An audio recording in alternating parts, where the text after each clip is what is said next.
il filtraggio ha un effetto, soprattutto quando conta, molto modesto per quanto riguarda il miglioramento dell'intelligibilità. Quindi, per esempio, se noi prendiamo il meno 4 dB del francese, l'originale è 0,25, il filtrato è 0,32, insomma, veramente modesto. Ecco, questi sono i risultati globali.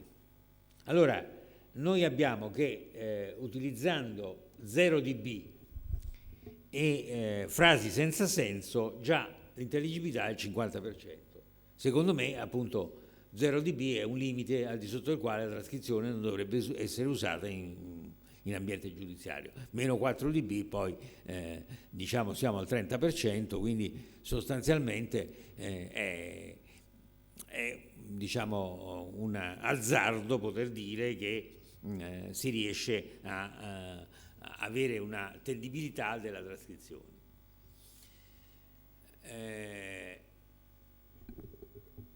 Questi sono i risultati preliminari di un esperimento a livello internazionale. Io avevo fatto già esperimenti italiani e quello che viene fuori è questo. Il problema che rimane è una misura affidabile del rapporto segnale-rumore sul segnale finale, perché anche diciamo nel tempo, perché noi come mi disse un illustre fonetista e linguista, il professor Bertinetto, noi in un'intercettazione che dura, per esempio, rifacciamoci al caso là, 20 minuti, possono darsi due casi: che l'intercettazione sia tutta al di sotto del 0 dB, e allora noi possiamo dire che questa non è utilizzabile a fini probatori. Oppure possiamo darsi il caso che l'intercettazione è metà a 12 dB e metà a meno 4 dB, e allora la metà utile resta utile. Anche questo però dipende come: se è metà, cioè la prima metà a 12 dB e la seconda a meno 4 dB, va tutto bene. Ma se noi abbiamo un'intercettazione che diciamo per un secondo è a 12 dB e per un secondo a meno 4, per cui capiamo una parola e due no, allora quello che si ricostruisce è un po' come i silenzi, no? Io sono tra quelli che dice che i silenzi vanno denotati nell'intercettazione, ma ci sono due tipi di silenzi: quelli brevi, che sono stati sottolineati prima e che possono rivelare un'esitazione, un cambio di significato alla parola successiva, eccetera, e quelli lunghi che, se non segnalati, possono far malinterpretare una frase. Perché se io dico: ma senti, tu ti senti di fare quella rapina, poi c'è un silenzio, un paio di minuti, e uno dice: ma io posso anche farlo, però mi devi aiutare. Allora, collegare questa frase con la precedente mi pare assolutamente assurdo, perché il tempo è troppo, non è pensabile, se non ci sono altri eventi, che questo sia pensare 2 minuti in un silenzio assoluto e poi se ne venga fuori con la risposta. Quindi la durata del silenzio va quantificata per dare un senso a quello che cioè va indicata e quantificata come tutte le altre cose. Quindi questo è quanto. I risultati preliminari diciamo verranno integrati, perché io vorrei che contare su almeno 5 soggetti per ogni lingua. Tra l'altro approfitto, faccio una perorazione al professore spagnolo qui presente, perché io vorrei fare questa prova anche per la Spagna e non ho avuto risposta dai membri dell'EMSI, però a me va bene anche l'università. E quindi voglio dire, quello che l'obiettivo è aumentare per tutte le lingue questa indagine e poter poi proporre una maggiore attenzione nel valutare le trascrizioni quando si tratta di materiale degradato. Grazie a tutti, anche per quelli che hanno lavorato con me.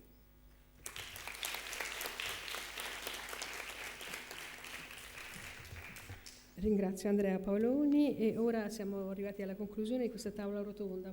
Poiché siamo in grande ritardo,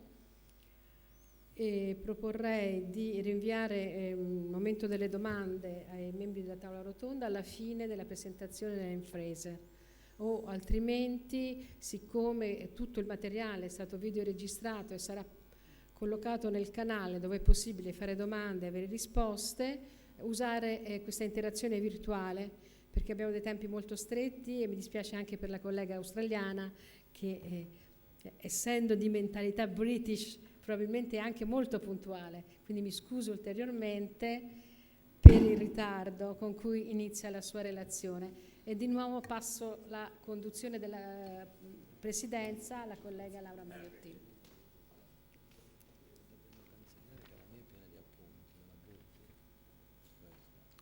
Quale? Questa qui?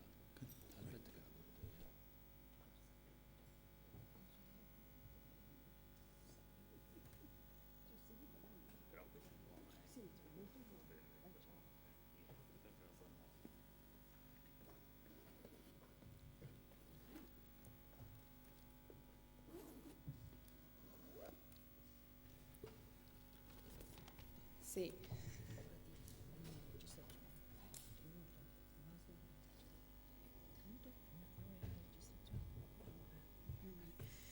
Allora, eccoci qui, siamo arrivati all'ultima parte di questo giorno molto denso in presenza e per la chiusura, anzi prima di chiudere, tocca a me fare di nuovo un code switching, questa volta in inglese, per presentarvi l'ultima speaker di oggi. I'm introducing you the last speaker of the day. She is Ellen Fraser from Australia, and she is an expert of forensic phonetics, and she is very interested, among other themes, in the recognition of the speaker and in recordings, in transcripts, used as evidence in criminal trials. Among other trials, she has studied and she has studied and investigated about Pistorius case that I think all of them know, and in which she detected an error in transcription with specific institutional consequences too. And now she speaks about writing, reading, speaking, listening, transcribing, practical theory to help ensure good practice in using covered recordings as evidence in criminal trials. We are very honored to have her here because she's an international expert of forensic phonetics, and because of the large journey, a very long journey she has to do to stay with us today. Thank you very much.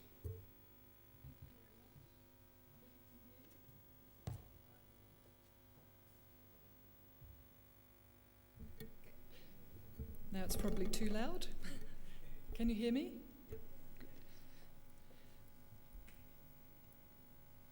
So I'd like to start with the only 2 words of Italian that I know, to thank Franca and Laura and all of you, but especially Franca and Laura for bringing me here. And I've been really delighted with the conference. It's very nice to be among a group of people with who share the same interests as I do. It's in my country, this is a minority interest, so it's great to see lots of people interested in the same topic. And I'd also like to say a special thanks, maybe this is a little unusual, but it's something that I feel strongly. I feel very happy that all of you people have spent probably several years of your life learning my language, and I'm able to come around the world and speak to you in English, and I hope you'll be able to understand me. So thank you very much for that. So where do I come from? It's in Australia. It's called Armidale. It's halfway between Brisbane and Sydney. Since I grew up in Canberra, which is the capital, I want to take every opportunity to say Sydney is not the capital of Australia. It's amazing how many people believe that it is.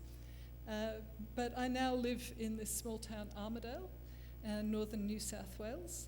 It's a small university town, about 2 hours from the beach by driving. Here are a few photos that might give you an impression. That's a special favourite of mine. That's the pub where we drink on Friday nights. So I'll get straight into business, since Laura has given some background about me, which I usually start with. Just a few quick definitions. Phonetics is the science of speech. It's a very common assumption that this just involves some strange symbols and perhaps some gruesome experiments on people's vocal tracts. But I think those of you here who also study phonetics will agree it's much more conceptual than that. It's actually quite an interesting topic. One of the biggest problems that we have in phonetics is that everyone already knows so much about speech. I think I noticed one or two other speakers have alluded to the same problem. If you compare chemistry, people say, I'm a chemist, they bow down and say, oh gosh, that's something I don't know anything about. But with phonetics, everybody assumes that they already know all about speech. But of course, again, as those of you know who come from that background, phonetics doesn't just add to common knowledge about speech. In many cases, it rather overturns that knowledge. And in many cases, things that are very common knowledge may be very confidently held beliefs, but they can be quite inaccurate. And especially, and I was very interested in the previous speaker, I'll have some similar examples, people do tend to put far too much trust in what they hear with their own ears. And I'll have some examples of that as I go through. Forensic phonetics then, having talked about phonetics, forensic phonetics is simply a phonetics applied to evidence in legal cases, and the evidence is usually in the form of recorded speech, and we've heard lots of examples about that just now. The most famous branches are speaker identification and speaker profiling. By that I mean saying where somebody comes from, dialectology. I've heard people using that term. My specialisation, I usually say, is less famous as it is in Australia, but here we are in a group, forensic transcription. When I say forensic transcription, maybe this isn't exactly the same as what you've been speaking about. I'm talking about transcription of what we call covert recordings. I think I've heard you refer to them as environmental recordings or ambient recordings. So this is speech recording by a hidden listening device without the knowledge of the speakers. Of course, this gives very valuable evidence in criminal cases. People admit to things in a covert recording that they might not be willing to admit to in an overt recording, such as a police interview. However, this comes with a major problem, which is that it is very hard to control the recording conditions of a covert recording. So covert recordings are often of very poor quality. In Australia, they're called indistinct. Some of them, I think, are probably better described as unintelligible. You can't really understand anything about them, anything of them at all, without some knowledge of the context. So I really specialise in those indistinct recordings. I think you've been using the term a little more generally to include even recordings such as telephone intercepts, which often are relatively clear. I realise there's still lots of difficulties in them, but I really have been specialising in these very indistinct recordings. I might like to give you an example now. I thought we'd tested the audio and it worked, but maybe I have to play it through this recording. I'd just like to, before I play it, just mention that this is going to be 14 seconds, but it's 14 seconds that I've taken out of a 38-minute recording. So you can imagine listening to something like this for 38 minutes. You're only getting 14 seconds. Let's see what happens.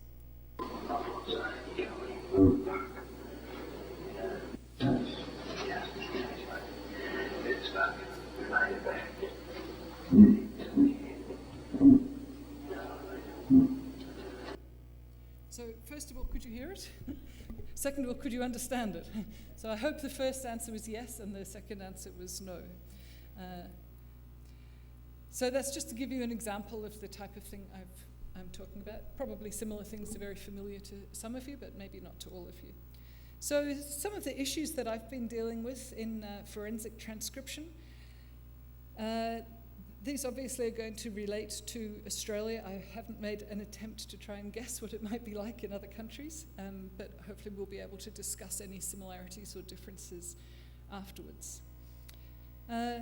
So as a phonetician, I think one would think that the normal scientific approach to take with material like that is to use phonetic analysis to try to figure out what is said in those very indistinct recordings, provide a reliable transcript, to create a reliable transcript, and then give that transcript to others to help them hear what is said. And in fact, when I first started working in this area back in the mid-1990s, my first few cases in forensic transcription were like that. They would give me these indistinct recordings and say, see what you can do with this, and I'll try and transcribe them. And in many cases, I was able to do that. But then I started to come up with a different kind of case. And this was cases where somebody had provided an inaccurate transcript. And this had really messed up with the case a lot. So, for example, in one of the first cases, they had been arguing for 5 years, can you imagine, about a recording similar in quality to that one, possibly a little bit worse, as to whether one of the speakers had used the word heroin. That was it, just that one word in a very short piece of speech. I just listened to it once and I said, nobody knows what that person said. But this isn't something we argue about. There's no point arguing about that. It's untranscribable. We'll never know. There was no context. There was hardly anything to say. And because there was no context, even if he had said heroin, maybe he was talking about his favorite movie, whether the heroine was beautiful or not. It was a ridiculous thing, and they'd been arguing for a very long time about that. In another case, I was sent a recording to see whether it had been tampered with or manipulated, as I've heard you use the expression. This was sent to me by a lawyer saying that his client admitted that it was him speaking, but he said, I never spoke those words. Somebody must have tampered with it and changed the recording in some way. And I listened to it, and I didn't hear those words. And I said, well, who wrote this transcript? And he said, this was the defense. This is his accuser. In other words, the person who's accusing him of the crime said that he said these words. I'm saying, well, you can't accept the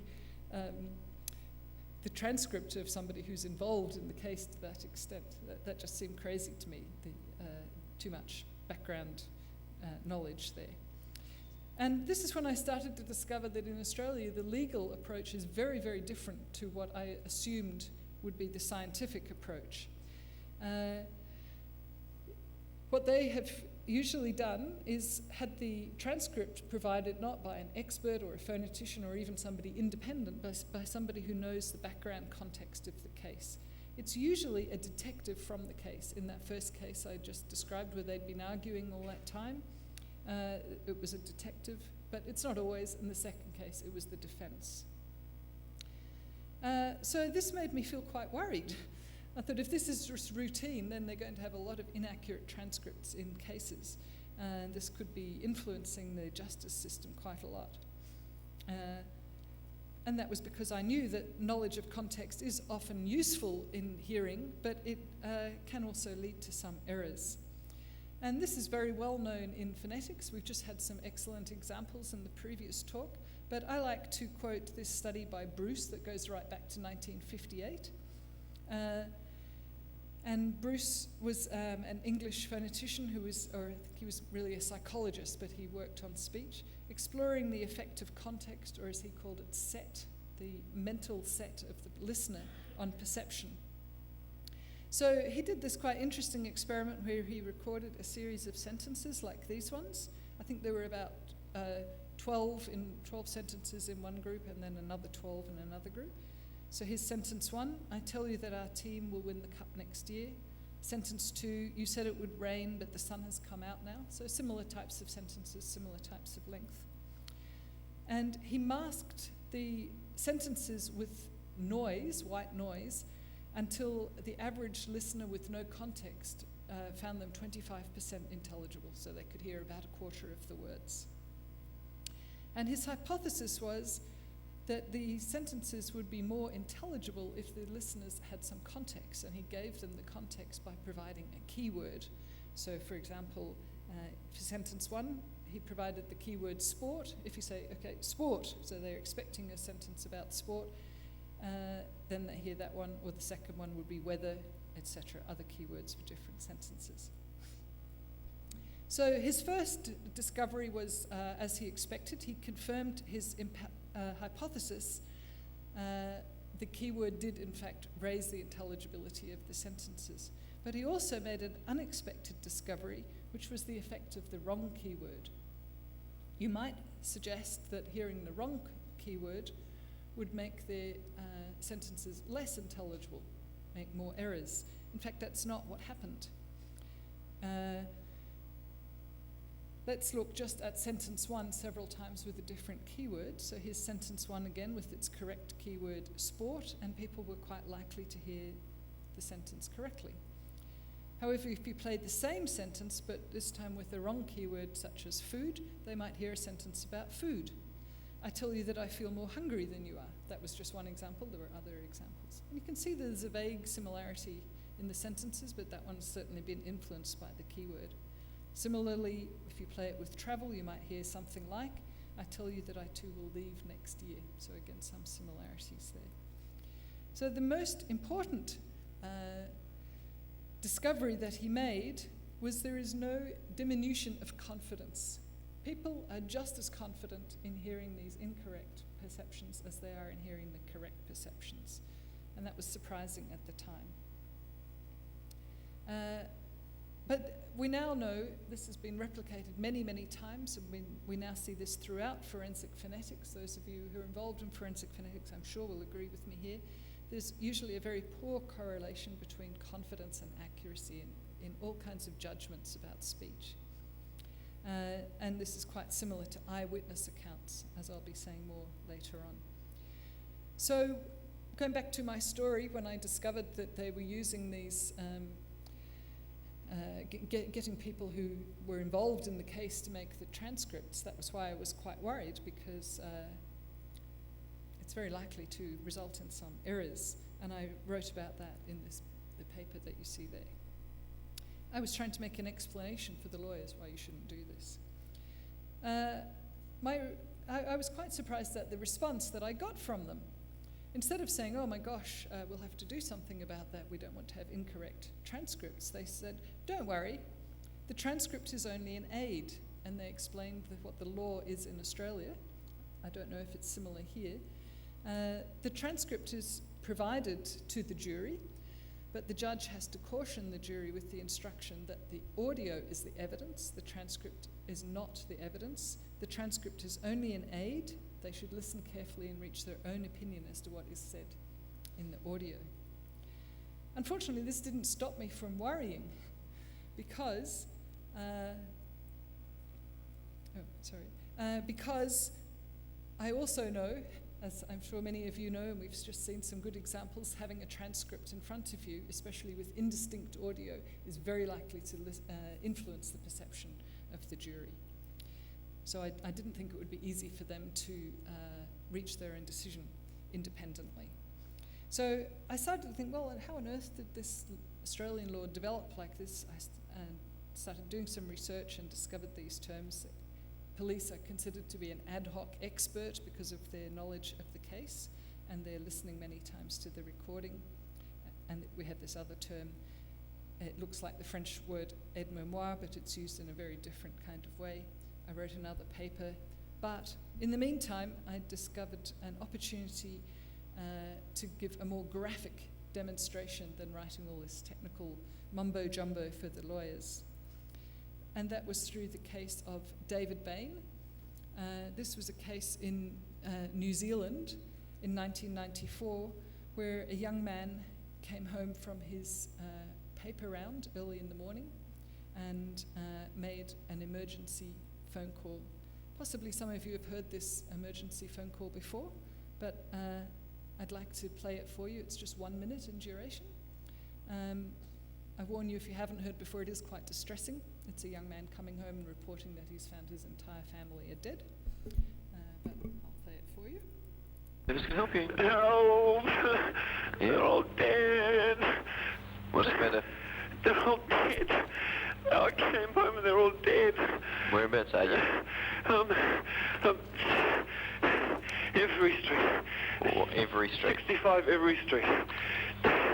They're all dead. Who's all dead? My family, they're all dead. Hurry up.